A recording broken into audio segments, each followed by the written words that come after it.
Some stories are meant to be forgotten. Others refuse to stay buried. Welcome back to Uncle Joseph Speaks, where we explore the darkest corners of history, the strangest mysteries, and the stories that keep you awake at night. Today, I have a tale that's so chilling, so mind-boggling, you might want to keep the lights on. This is the true story of the village that vanished overnight. Imagine this. It's 1930, a brutally cold November night in the vast snowy wilderness of northern Canada. The wind bites through your clothes, frost clings to your eyelashes, and the snow crunches underfoot.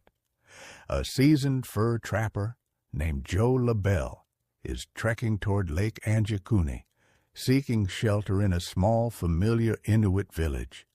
He's been here before. The people are friendly, the fires are warm, and the food is hearty. But tonight, something's wrong. As Joe approaches the village, he expects to hear the usual sounds: children laughing, dogs barking, the faint hum of voices and crackling fires. Instead, he hears nothing. Total silence. Not the peaceful, sleepy kind of silence. This is the wrong kind of silence, the kind that makes your stomach twist into knots. Joe calls out, "Hello? Anyone here?" No answer. He walks closer. The village is right there. Small huts lined up, smoke still rising from chimneys. There's a canoe tied up at the shore, gently knocking against the icy water. It's too quiet. Joe steps into the first house. Inside, a pot of stew still bubbles over the fire. It smells fresh, as if dinner was interrupted just minutes ago. Fur jackets hang neatly by the door. A half-carved wooden toy lies on the floor like a child dropped it mid-play. But the family is gone. Joe checks another house. Same thing. Beds made, fires burning, no people. Every single hut is empty. He walks to the village center.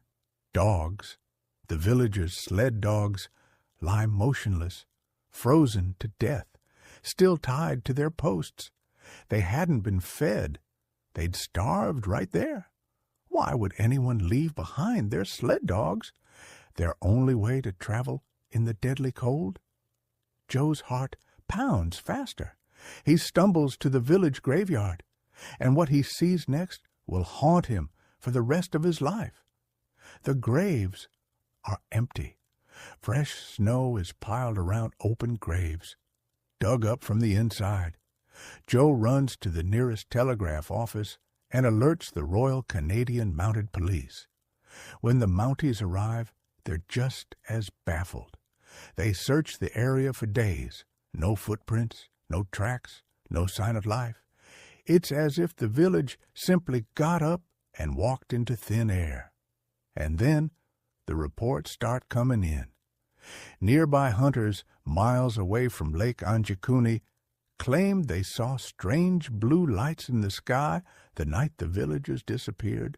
The lights danced and pulsed, hovering for hours before disappearing into the clouds.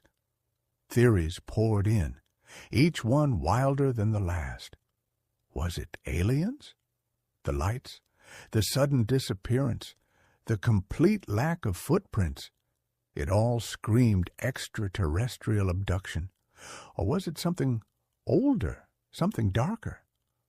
The local Inuit people spoke of the Wendigo, a demonic spirit that preys on isolated communities, possessing the souls of the weak and driving them to madness.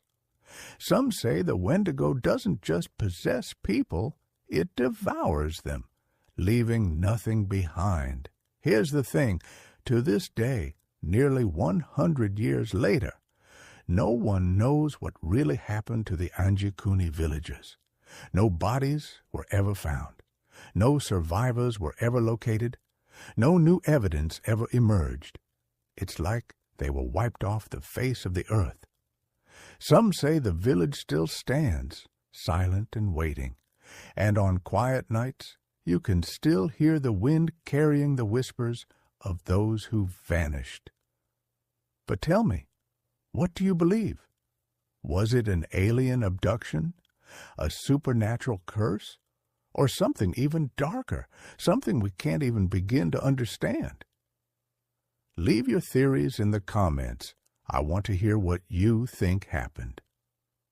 And don't forget to hit that like button, subscribe, and turn on notifications, because here at Uncle Joseph Speaks, we've got more haunting stories coming your way.